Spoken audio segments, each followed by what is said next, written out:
Good morning, Monday. Ayan. Maulan ang Monday. Maulan. So, umpisahan na natin ang pag-mix. Kagaya ng emotions ko. Mix emotions. Charing. Mix, mix, mix, mix.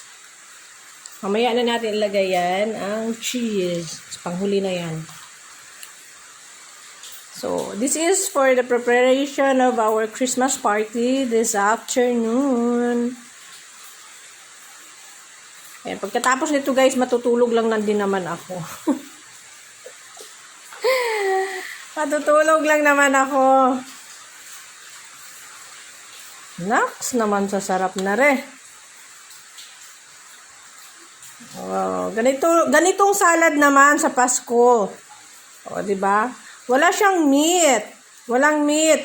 Walang pork. Walang any meat. Walang chicken.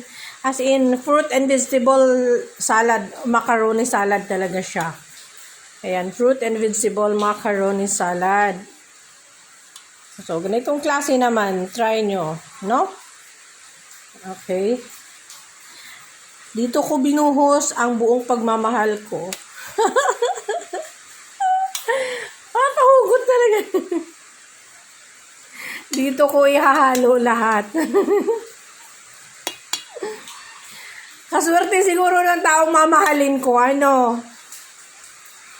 Gusto ko yung taong yung mamahalin ako ng buong buo. Yung hindi mapapagod, hindi magsasawa.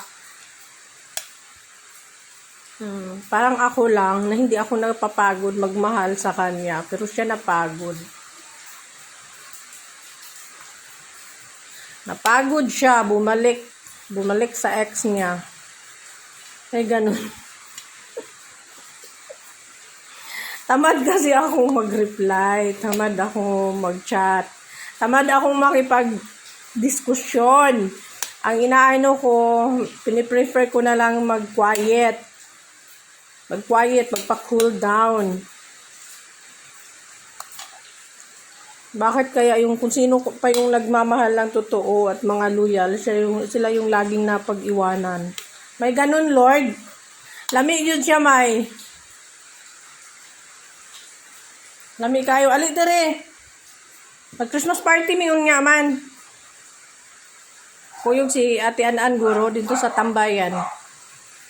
Christmas party sa kanang mga tenant ba dito? Huwag ka itong mga bata dayon, mga batang maliliit.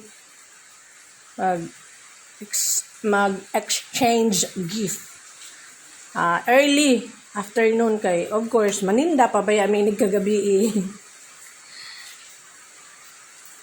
Ayan. Salad na buong pagmamahal.